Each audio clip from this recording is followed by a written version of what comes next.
buenas tardes. Bienvenido a su programa Hablemos de Ciencia, Tecnología y Sociedad. Yo soy Miguel Cabrera y hoy tenemos un tema de mucha importancia. Vamos a tratar acerca de la ciencia y la divulgación científica. Es un elemento muy importante tratar y ver la ciencia, cómo nosotros podemos hacer ciencia, su historia, pero también hay que analizar la ciencia en el mundo de hoy, porque el desarrollo de la ciencia ha tenido un gran auge en los últimos años. Es decir, la ciencia vista como el conjunto de conocimiento obtenido mediante la observación y el razonamiento, pero también se habla de ciencia cuando tenemos un sistema de conocimiento que se basa en la observación, la experimentación y también el razonamiento lógico, porque toda ciencia se basa ya en un método, el llamado método científico. Es decir, el método científico es el camino hacia el cual, o el procedimiento mediante el cual nosotros vamos elaborando y creando conocimiento. Esos conocimientos se van elaborando y la humanidad desde años remotos comenzó a divulgar, a señalar y a elaborar conocimiento, a elaborar pensamiento. Por eso es que la ciencia tiene toda una historia y está ligada a la humanidad, al desarrollo humano, al desarrollo de los pueblos, al desarrollo de las naciones. En este caso, la ciencia ha transcurrido un periodo demasiado largo de su formación y también la ciencia, otro elemento que hay que tomar en cuenta, que los primeros conocimientos que se elaboraron partieron también de lo que fue la filosofía, porque la ciencia, no, la que conocemos hoy, no se vieron separadas de la filosofía. Es decir, ciencia y filosofía estaban mancomunadas. No se veía esa diferenciación en los inicios, cuando el hombre empezó a pensar sobre fenómenos de la naturaleza. Ahí tenemos, por ejemplo, la filosofía occidental, que es la filosofía que tiene un mayor carácter de objetividad y de ver cómo se trata de entender y de comprender los fenómenos de la naturaleza. El caso, por ejemplo, de los presocráticos, ahí tenemos a Tales de Mileto, es decir, en esa ciudad de Mileto, una ciudad griega, ahí se fue creando todo un movimiento, una escuela de pensamiento que se denominó la Escuela de Mileto. En este caso, Tales, que era uno de sus grandes exponentes y fue el padre de esa escuela, el iniciador, pensaba que todo lo que existe, todo lo que nosotros observamos, vemos, todo lo que hay en la naturaleza es resultado del agua. Así el agua es el componente fundamental de todo cuanto existe. Luego vino y surgió otro pensador que fue Anaxímenes, que también fue de esa escuela de Mileto y pensaba que el aire, ese fluir de aire, fue todo lo que creó la naturaleza como la vemos hoy. Pero luego llegó Anaximandro, que era otro de los pensadores de esa región de Mileto, que también expuso sus ideas y planteó que había una sustancia indeterminada llamada apeiron, y a partir del apeiron es que surgen todos los fenómenos de la naturaleza y todo lo que existe. Si nosotros observamos ahí detenidamente, podemos ver que esta escuela de Mileto se basaba en fenómenos de la naturaleza, es decir, era una escuela que planteaba como origen de todo cuanto existe los hechos naturales, es decir, materiales, elementos materiales. Es decir, que esta escuela tenía más una connotación y una orientación materialista. Esa escuela fue una de las primeras escuelas presocráticas que existieron. Más adelante entonces surgen también pensadores tan destacados como Heráclito, que pensaba que todo fluye, el devenir, Y entonces esa posición también era una posición en esa época muy avanzada. Le llegaron los tomistas, aquellos que analizaron y vieron el átomo como el elemento fundamental también de todo cuanto existe. Ese sector, ese grupo de representantes de los atomistas también tuvieron mucha incidencia. En el caso ahí hubo ciertas disparidades, ciertas confrontaciones, Parménides, Heráclito, es decir, había todo ese pensamiento que se fue conformando en esa antigua Grecia. Pero más adelante llegaron pensadores como Sócrates, el caso de que no escribió nada, pero sí expuso la mayéutica como un método de análisis para conocer la verdad. Era en base a preguntas.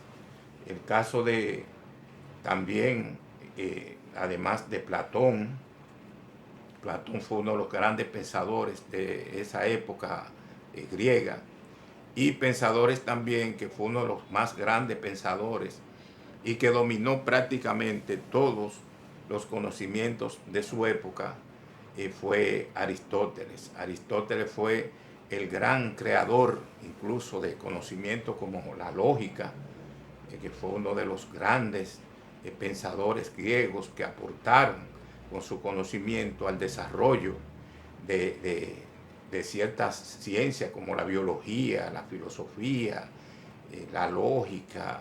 Es decir, aportó en ese sentido Aristóteles grandes conocimientos que todavía incluso hoy se utilizan y se tienen como válidos.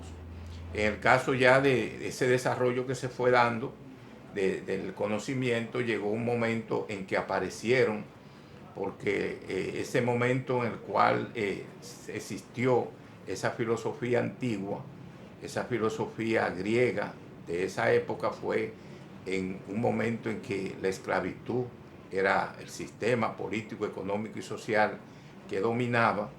En ese periodo de la esclavitud había esos conocimientos y esos avances que eran, para lo limitado que se encontraban, el accionar en cuanto a conocer la realidad era muy avanzado para su época. Más adelante llegaron, y con el desarrollo ya del feudalismo, en ese momento del feudalismo predominó una teología que fue fruto del resultado del dominio que tuvo la Iglesia Católica en todo lo que fue la época feudal que duró cientos de años, pero que limitó en cierta medida el desarrollo de la ciencia, porque el conocimiento se fundamentó mayormente en la fe. La fe era la base que dirigía y que orientaba a esa teología que se fue imponiendo a medida que el feudalismo se iba desarrollando y que tuvo una repercusión de manera sensible y de manera más amplia en Europa. Europa se convirtió en este caso en el fuerte de lo que era ese sistema, el sistema feudal, y más adelante, cuando ya llega el siglo XVI, XVII y XVIII, se va conformando todo lo que es un panorama distinto. Este panorama que se va conformando a nivel de todos esos países europeos y de todos esos países que lograron asimilar ciertos niveles de desarrollo del conocimiento, llegó un momento en que surge un fenómeno que se llamó el Renacimiento. El Renacimiento, que fue el renacer de ese pensamiento grecorromano que había sido abandonado en el periodo del feudalismo. Por eso es que muchos dicen y sostienen con razón que el feudalismo representó todo un momento y un periodo de atraso, cientos de años de atraso en cuanto al desarrollo de lo que podía ser la ciencia en su momento originario. Sin embargo, con el Renacimiento ya van a surgir nuevas formas de pensar, nuevas maneras de abordar los temas que eran necesarios analizar y ver cuáles eran las conclusiones a que se llegaban con esos fenómenos nuevos que se iban presentando. El Renacimiento fue un periodo de mucho auge, de amplio desarrollo del conocimiento. Pero conjuntamente después del Renacimiento se producen también otros cambios que son muy significativos en la misma Iglesia Católica, que fue aquella llamada la Reforma, que dirigió Martín Lutero, Calvino y un grupo de ideólogos. Esos ideólogos eran ideólogos prácticamente religiosos, pero que tenían contradicciones con la Iglesia Católica, esa iglesia que se plegó a lo que eran los nobles, la nobleza. Entonces, en ese momento es que surgen esas contradicciones en el mismo seno de la Iglesia Católica y aparece también la Reforma. Concretamente, ahí se dan cambios porque es el inicio, el Renacimiento, la Reforma, algunos acontecimientos que se van produciendo en la Europa occidental. Cuando se habla de Europa occidental, nosotros estamos hablando de, en ese momento, en ese entonces, de Inglaterra, de Francia, de Holanda. Es decir, esos países de Europa occidental van teniendo un paso de cambios significativos en lo que son ya las concesiones y las posiciones que se van planteando en cuanto al conocimiento. Por eso es que el Renacimiento, la Reforma, que fue una reforma protestante, porque ahí surgió esa tendencia dentro de la Iglesia Católica, que fue dominante en algunos países, a partir de que surge el sistema capitalista. Es decir, el capitalismo va surgiendo, va apareciendo, pero además de dominar en lo que eran las relaciones económicas de producción, es decir, va surgiendo una clase que es la burguesía, también va incidiendo y tiene un papel fundamental en lo que son las ideologías, la forma de pensar que se van dando en esa trayectoria en la cual no se produce de manera tampoco sencilla, de una forma simple, sino con contradicciones.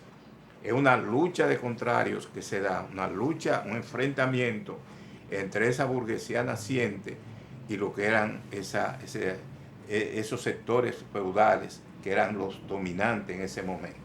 Esa lucha que se va librando, esa confrontación que nosotros vemos, producen guerras como fueron aquellas guerras campesinas que se dieron en Alemania en esos siglos, en esos años de surgimiento de la burguesía como tal, como una reacción a la explotación en que se encontraban sometidos esos sectores campesinos, los cuales eran la clase, los siervos de la gleba, eran las clases sociales sometidas al dominio de los señores feudales. Es decir, que se van dando toda una lucha, toda una confrontación en el plano político, económico y social, que conlleva a que la burguesía amplíe su abanico de fuerza y de dominio sobre determinada área de la producción. Eso fue el paso que se va dando, el cambio que se va dando entre lo que eran los sectores que luchaban por desplazar del poder a lo que eran los señores feudales, que estaban aliados en ese momento al clero. El clero era el soporte ideológico y político de ese sector de la nobleza, que tenían el poder económico y el poder político en su mano. Ahí se dan esas contradicciones. Entonces la lucha que se va librando, las confrontaciones que se van librando en todo ese periodo, en todos esos siglos de lucha, de confrontación, también se dan en el plano del surgimiento de todas unas concesiones, y varias concesiones filosóficas. En este caso, por ejemplo, tenemos el racionalismo, tenemos en el pensamiento surgen ideas como la que plantea Descartes, la que René Descartes, la que plantea Leibniz, es decir, Spinoza y una serie de pensadores que van a aparecer con concesiones distintas, concesiones que van a contradecir lo que eran ese pensamiento teológico que era el dominante en todos esos siglos. Entonces también, además del pensamiento racionalista, esa corriente racionalista que aparece en ese momento, también el empirismo, John Locke, Hume, es decir, aparecen muchos pensadores que van a embarcarse en esas dos corrientes, la corriente racionalista y la corriente empirista, que son las que van a ir dominando el pensamiento filosófico de esos siglos 18, 17, es decir, son pensadores que van ya en el siglo XVI adelante, que van a cuestionar toda una serie de planteamientos que hacía la escolástica. La escolástica, que era la corriente filosófica que dominó durante todo el periodo feudal. Es decir, la corriente filosófica de ese sector feudal que dominaba estaba dirigido a crear toda una concepción sobre Dios, sobre el mundo, sobre la fe, que posibilitara la dominación de todos esos grupos sociales que se vieron sometidos a lo que era el dominio del feudalismo, en el caso del sistema feudal. Cuando surgen ya esas condiciones, tanto económicas, políticas como sociales e ideológicas, para que aparezca el capitalismo, entonces el capitalismo da un salto muy grande y logra con un acontecimiento histórico muy trascendental, que fue la Revolución Francesa de 1789. Ya con ese acontecimiento se logra tomar el poder, y la burguesía ya en ese siglo XVIII, víspera ya, finales, la segunda mitad del siglo ya XVIII, entra con una burguesía que toma el poder en Francia, y a partir de ahí la burguesía se afianza en el poder y comienzan a dar pasos para esas transformaciones, esos cambios, esa lucha de ideas y de pensamiento que se van dando en el plano también económico. En ese sentido, las ciencias se van desarrollando, se van ampliando, porque aparecen, y ahí es que hay un elemento muy importante, que son las llamadas revoluciones industriales, tecnológicas, que se van dando en ese momento. Y esas revoluciones que se van dando en el plano de las industrias, el desarrollo industrial, entonces aparecen ya como un cambio significativo. Vamos a hacer una pausa para ya entrar a este tema ya concretamente, lo que son en este caso, las divulgaciones científicas, pero también vamos a ver qué es ciencia, cómo se desarrolla la ciencia. Hacemos una pausa y en breve continuamos.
Telecanal 28.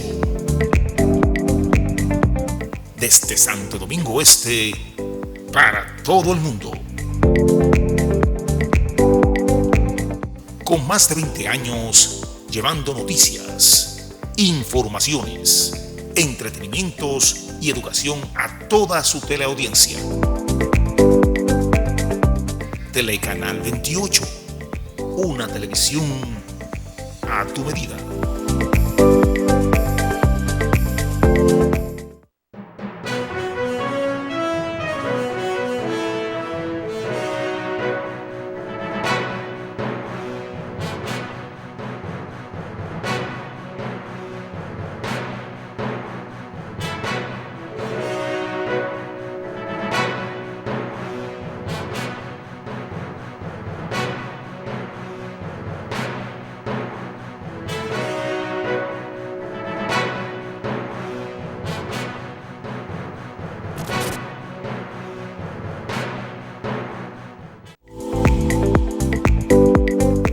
Telecanal 28. Desde Santo Domingo Este para todo el mundo. Con más de 20 años llevando noticias, informaciones, entretenimientos y educación a toda su teleaudiencia. Telecanal 28. Una televisión a tu medida.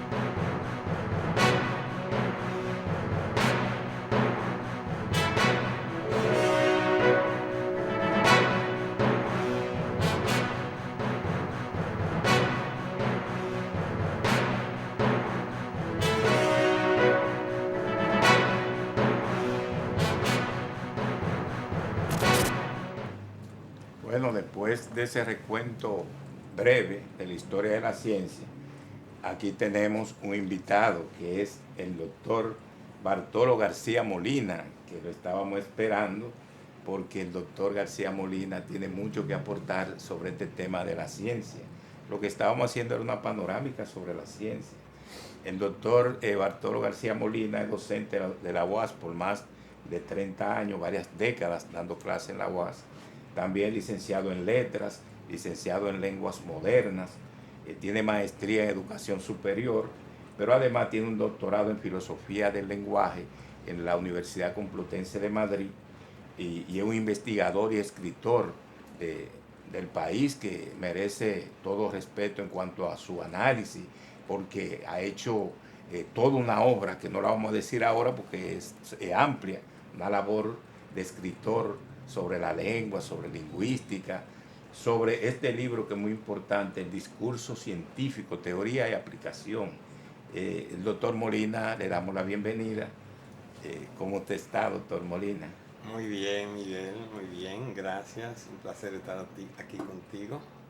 Sí, doctor Molina, estábamos haciendo una breve historia de la ciencia, pero el tema de hoy es la ciencia y divulgación científica. Pero queremos que usted dé un concepto sobre ciencia, porque hay mucha confusión sobre la ciencia. Es decir, hay personas que hablan de pseudociencia, hablan de que aparecen unos charlatanes por ahí que hablan de ciencia y no es tal ciencia, sino son gente que se autoproclaman científicos. Y también hay una anticiencia. Hay todo un grupo de personas que son enemigos de la ciencia, es decir, no le dan validez a los conocimientos científicos. ¿Cómo usted analizaría ese panorama? Sí, es muy pertinente la pregunta porque tú entras a las redes sociales y te presentan unos supuestos medicamentos, una supuesta cura que los médicos no le quieren decir a los pacientes según ellos. Y es justamente en nombre de la ciencia engañar a la población presentándoles supuesta medicina milagrosa que supuestamente los médicos no quieren que sepan, como si hubiera una teoría conspirativa detrás de la ciencia, como si los médicos en este caso estuvieran conspirando contra los pacientes. Pero es muy pertinente eso que planteas sobre qué sería la ciencia. La ciencia se define por unos principios que permiten saber si un conocimiento es científico o no. No es que todo el conocimiento tenga que ser científico. Hay conocimientos empíricos que no tienen una base científica y pueden ser verdaderos. Hay experiencia, hay intuición. Pero el conocimiento que ha permitido que la civilización avance, el conocimiento que permite ser comprobado o descalificado, es el conocimiento científico por una característica, y es que se obtiene mediante método, mediante teorías, etc. Por eso, para que un conocimiento sea científico, debe decirse con claridad qué método se siguió para obtenerlo.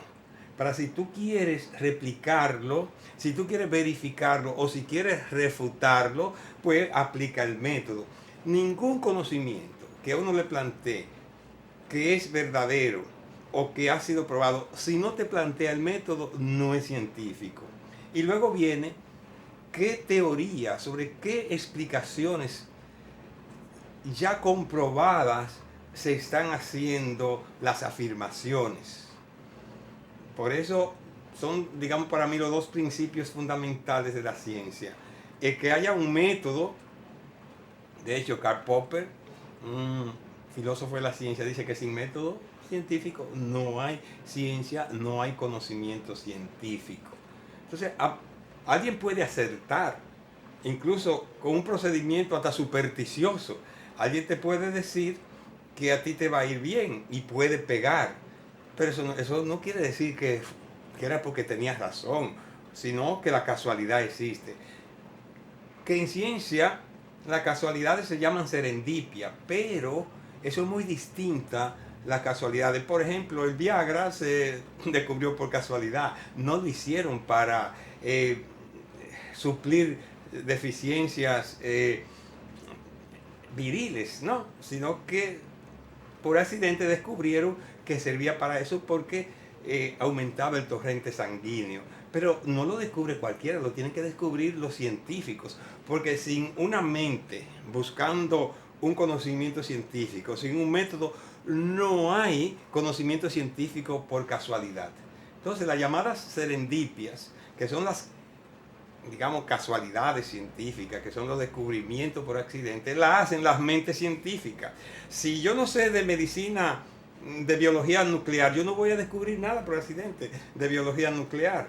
El que no sabe de la fisión del átomo no va a descubrir nada por accidente. Lo van a descubrir cuáles, los químicos, los físicos, los biólogos especializados en esa área. Entonces, fuera de ahí, todas estas especulaciones, numerología, la misma homeopatía y todas esas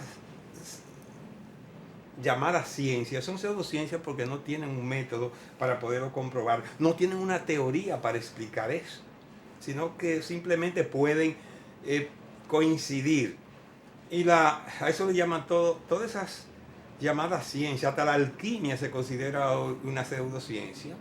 Y Mario Bunge es muy severo con la pseudociencia. Ella dice que la pseudociencia es una basura que ni siquiera es reciclable. Él es muy radical porque puede llevar a las personas a la quiebra en lo económico y arruinar la salud llevándose la pseudociencia. Porque hay personas, Miguel, que suspenden a veces un tratamiento médico porque viene un charlatán que ni siquiera es pseudocientífico, es sino un charlatán que es otra categoría, que son todos estos que son de que adivinadores, numerólogos, de que la numerología es una ciencia, y dice, pero ¿en qué te basas? ¿Cuál teoría hay detrás de eso? Y a cualquiera lo engañan porque te dicen numerología, cualquiera cree que es un estudioso de la matemática, numerólogo, y es simplemente buscando trucos, son truqueros. Entonces, y ya tú ves como un tal Mantequilla de que haciendo trucos de numerología, y el tal Cristian Blanca dice Casablanca, el charlatán llamado, creo que Cristian Casablanca. Exacto. Entonces, ¿de dónde está esa ciencia? ¿De dónde explican? De que decía Mantequilla que a él era el Einstein dominicano, pero dice, la ciencia, y esa es otra característica, es transparente. La ciencia es pública. Para que la ciencia exista, tiene que publicarse en el discurso científico precisamente. Entonces, nadie que diga que tiene un misterio, la ciencia no es misteriosa. Que tiene guardado unos conocimientos, dice, pues no es científico, porque el conocimiento científico es público. El conocimiento científico se comparte con la comunidad. Entonces, redondeando, la ciencia la podemos distinguir porque tiene un método para obtener los datos, tiene un cuerpo de teorías que permiten explicarla y es transparente. La pseudociencia es una impostora vulgar de la ciencia. ¿Por qué? Porque en nombre de la ciencia quieren entonces ganar el prestigio, quieren ganar el favor de determinadas comunidades, y tú lo ves en los anuncios. 8 de cada mujer de tal y tal cosa, y tú dices, ¿pero de dónde sacaron esto? No, eso está demostrado científicamente, pero dime quién, en cuál paper, dónde se está establecido, en cuál teoría. Y los charlatanes caen dentro de esa categoría de estos que están adivinando, están embaucando a las personas. Y la anticiencia, que es muy importante, que tú también mencionas, y como tú muy bien ya adelantabas, hay un grupo de personas que se oponen a la ciencia porque supuestamente le hace daño a la humanidad. Y lo vimos con los antivacunas. Más de 3.000 médicos publicaron un manifiesto oponiéndose a la vacuna. Y yo no conozco una investigación más científica que la que se hizo para poder producir la vacuna. Los antivacunas entonces se convierten en anticiencia porque se oponen a los adelantos científicos, a veces por motivos religiosos, que creen como que la ciencia va a detronar a su Dios o a su Dios, no sé, a veces por capricho, a veces por ignorancia, pero normalmente la anticiencia es más fácil de detectar que la pseudociencia, porque la pseudociencia se parece mucho a la ciencia, porque es que tiene, para que no se lleva de los principios de la ciencia, los puede engañar, pero las anticiencias son un poquito más descarados y te lo dicen a la franca, porque tú dices, pero en base a qué se oponen. Me decía una profesora universitaria que ella no se iba a vacunar porque ella quería, era joven, aspiraba a tener un bebé y que la vacuna podía esterilizarla. Y yo digo, profesor, usted sabe lo que está diciendo, usted sabe el principio de la vacuna, en qué se basa. Porque si una vacuna contra el COVID en este caso puede dejar estéril a una mujer, ¿cómo la puede dejar entonces el virus? Si la vacuna es una forma muy atenuada del virus y te puede esterilizar, entonces el virus mínimo hay que sacarte el útero porque es miles y miles de veces más potente que la vacuna. Entonces, cuando un profesor o profesora universitario te razona así, es porque la confusión es grave, y eso me desanimó, porque yo pensé, si eso es una profesora universitaria que piensa que la vacuna la puede dejar estéril, y es verdad que la podría dejar, que puede suceder, en este caso no era verdad, pero es verdad que una vacuna puede tener efectos secundarios, pero la ciencia es transparente, ya lo dije. Por eso ustedes ven que la posología de los medicamentos te dice con claridad los efectos secundarios, tanto así que si tú lo lees a ver si dices, caramba, pero cualquiera ni lo ingiero porque me puede producir muchos trastornos, porque esa es parte de la transparencia de la ciencia. Si hubiese sido verdad que la vacuna podía dejar estéril, que ellos lo ponen porque la ciencia es transparente. Entonces no es verdad, pero todas las vacunas del mundo, todas las medicinas del mundo tienen efectos secundarios. Lo que se ve es si los efectos secundarios son menores que el mal que va a corregir. Entonces, ahí yo creo que es muy pertinente ese tema, esa pregunta, porque hay mucha confusión. Se mezclan los charlatanes, la charlatanería, la pseudociencia, la anticiencia y la ciencia. Pero al final la ciencia brilla resplandeciente con su método y su teoría. Estamos en una época llamada del conocimiento. Es decir, la época del conocimiento, una época donde la ciencia juega un papel fundamental. Ahora, ¿qué aplicación tiene la ciencia en un mundo de tantas transformaciones como el que vivimos hoy? Fíjate que te voy a dar la última que se está pensando en que se podía aplicar la ciencia. Hay un meteorito que amenaza con chocar con la Tierra, con destruirnos. Y los científicos dicen, la pregunta no es si nos puede destruir, sino cuándo. Entonces, ya hay tecnología que es el resultado de investigaciones científicas que están planteando salida para salvar al mundo de una colisión. Imagínate si el meteorito que extinguió la quinta extinción masiva que hubo en la humanidad hace 60 millones de años, con el meteorito que chocó en Yucatán, que acabó con toda la vida en la Tierra. Bueno, quedaron algunos animales pequeños, pero los dinosaurios se extinguieron hace 60 millones de años. Producto de esa colisión, este meteorito es varias veces mayor que eso. No habría posibilidad de que sobreviviera vida en la Tierra. Entonces, la ciencia ya ha producido conocimiento que permite crear tecnología, porque, claro, sabemos que la tecnología es resultado de la aplicación de ese conocimiento científico. Y están planteando posible salida, descender encima del meteorito como si fuera un viaje y tratar de desviarlo. Ponerle cohete para desintegrarlo, pero se produciría una lluvia es menor el mal que si no colisionara, pero sería una lluvia de fragmentos que sería el costo altísimo.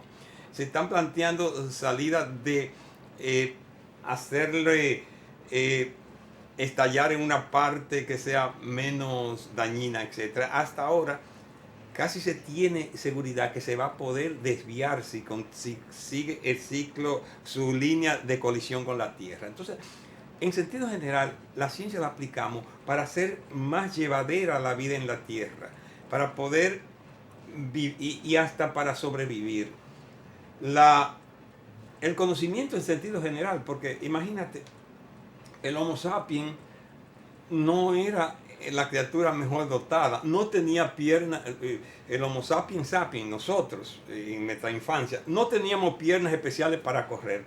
Nuestros depredadores nos podían alcanzar. No teníamos garras para defendernos, nuestros dientes tampoco, las fuerzas tampoco. Éramos indefensos, lo único que teníamos era el cerebro y el conocimiento que produce.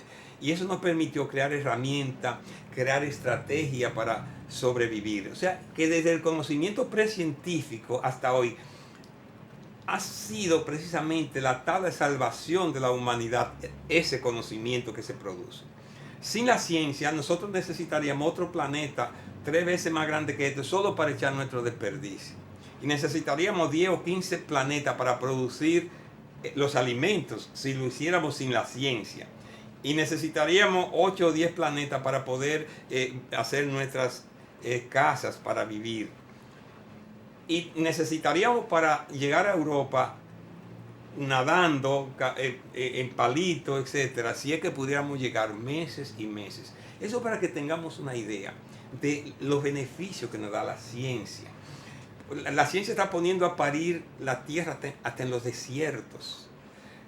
Antes estábamos a merced de que cuando quisiera llover, cuando las plantas quisieran producir, y ya ustedes ven como hasta en la Biblia, cuando éramos apenas, cuando José, que se fue a Egipto, que lo llevaron para Egipto, éramos en el mundo 800 millones de humanos, 800, y ya había hambre hoy somos más de 8.000 millones de humanos.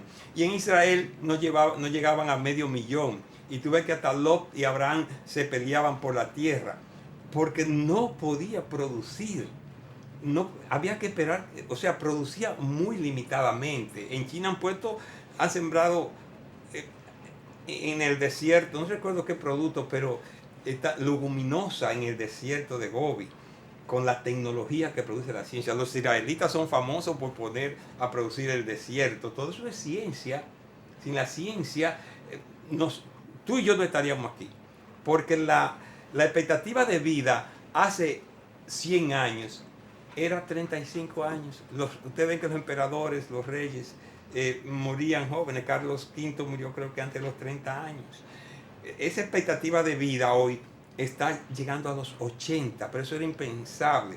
Una persona de 50 años a principios de siglo era un anciano. Hoy está en plenitud de facultades. Todo eso gracias a la ciencia. Que hoy podemos llegar a Europa en 8 horas. Antes los barcos salían, y ya era ciencia la aplicación de los barcos, pero cómo la tecnología ha avanzado. En conclusión, podemos sobrevivir en la tierra con comodidades que ni siquiera los emperadores de Egipto soñaron vivir, que tenemos tú y yo que no somos ricos, que ni siquiera los emperadores, las personas más poderosas en el pasado, pudieron vivir como tú y yo vivimos, que no somos ricos. Imagínate los ricos. ¿Y cuál es la diferencia? La ciencia. Es más, para los religiosos que se oponen a la ciencia, sin la ciencia el mandato divino habría sido una irresponsabilidad.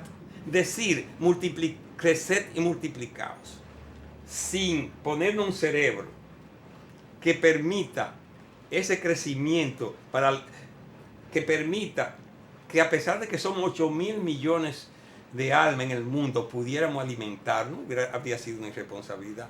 Entonces, que hasta desde el punto de vista religioso se debería defender la ciencia, decir, no, nos dieron un cerebro, aunque yo creo que el cerebro evolucionó, pero vamos a verlo desde la perspectiva religiosa.